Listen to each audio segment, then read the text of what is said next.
born in blood.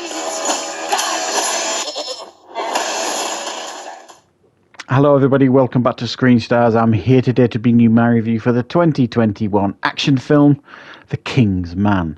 A film that is co-written and directed by Matthew Vaughn, and it stars Ralph Fiennes, Gemma Arterton, Rhys Ifans, Harris Dickinson, and we also have Matthew Good and Charles Dance. Now this film is a prequel to the two Kingsman films. It is set not long after the turn of the century, and it focuses on Ralph Fiennes' character, Orlando Oxford, who is a lord in the UK. His son, he's trying desperately to keep out of harm's way, as he promised his son's mother on her deathbed. And his son desperately wants to join the First World War. A war that is being manipulated by some mysterious crime boss, and it is up to Ralph Fiennes to put together the Kingsmen to try and fight back. Right, what are my thoughts on The King's Man? Well, I'm a fan of the Kingsman films, especially the first one. I mean, the first Kingsman film was really fresh, really original, really inventive, with some fabulous action sequences and some really good humour as well. It was a really, really good film. The second one wasn't as well received. I didn't mind the second one. I think it was a decent sequel, but it did have some failures. I think that's fair to say. Matthew Vaughn this time obviously has gone in the direction of a prequel, and it tells the origin story of the Kingsmen. And the guy who created them, Ralph Fiennes' character, Orlando Oxford. Now, there are big parts of this film that I think are a real success. And this is despite what can only be described as some lackluster trailers leading up to the release of this film. And this is one of those films that I believe was delayed several times because of COVID. And we got it late last year, and I've only just had really a chance to catch it, this one. But there are huge parts of the film that I really enjoyed. I thought some of the casting here was really good, especially Ralph Fiennes. And for those of you who don't know, I mean, at the time when Pierce Brosnan was cast as James Bond, my understanding is that Ralph Fiennes was also being considered. So I really like that he's been given this film, and he definitely is the star of this film to shine, to get his own Bond film, if so to speak. And I thought he carried himself brilliant in this film. He handled the action scenes fantastically well.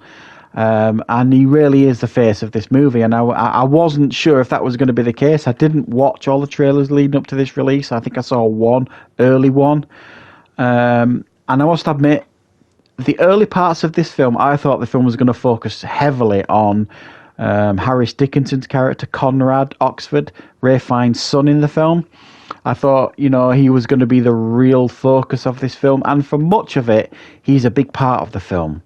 But no, for me, definitely Ralph Fiennes is the star here. And there's a lot of other characters with him in the film that share the limelight, if you like, and do brilliantly well, Gemma Arterton being one of them. But for me, he was the real standout here for me. I really did enjoy Ralph Fiennes here. I think the film, while it has some really great action scenes, and I think the film is absolutely at its best when it's doing the action. It's slick, it's fast, it's inventive, very much like the stamp that the Kingsman films have. The film suffers massively from an overly complex plot.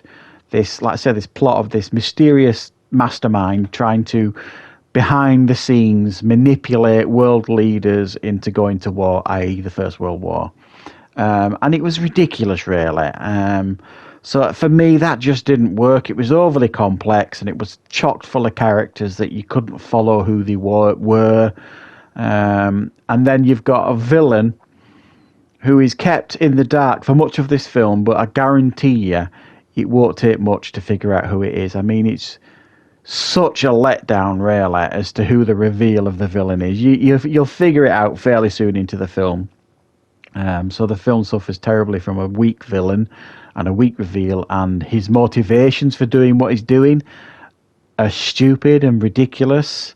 He's doing it because he's Scottish and he doesn't like the English of, what they've done to Scotland over the years, so that's why he's doing all this. You just think, really? Someone would do all that because of this? I mean, really poor motivations. And some of the characters for me just didn't work. And the primary one for me was actually Conrad, the son. He just lacked charisma for me, and I just couldn't get behind his character. He does have a couple of moments to shine in the film.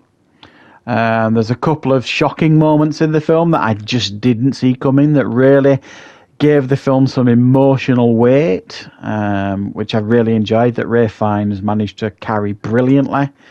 And I did enjoy the climax of the film. It was action-packed, even though, like I say, the villain reveal was ridiculous. And also his lair, he was managing to manipulate World War One from like this huge shack on the top of a cliff somewhere. It was just madness.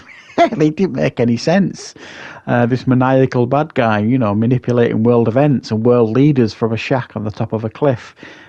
Didn't make sense. It really didn't. However, what we do have here, for the most part, is a really fun, slick action film with some really great moments in it. I was entertained throughout much of the runtime, but it does suffer from some ridiculous things too. Some silly characters. The Rhys Evans characters, who plays Rasputin, was mental. I mean, absolutely mental. Didn't make any sense to me at all. But it's not that I dislike the character. I just thought it was a bit mental and over the top. And the film, unfortunately, is full of that. A little bit over the top and cartoony villains, which to me was such a contrast to the Ralph Fiennes character. The tone and the balance just didn't always mix, if that makes sense. But much of it I did enjoy, which is why I'm going to give it a 7.5 out of 10. So let me know, guys, what you thought of this film in the comments. And I will, of course, be back with plenty more reviews and content on the channel very, very soon.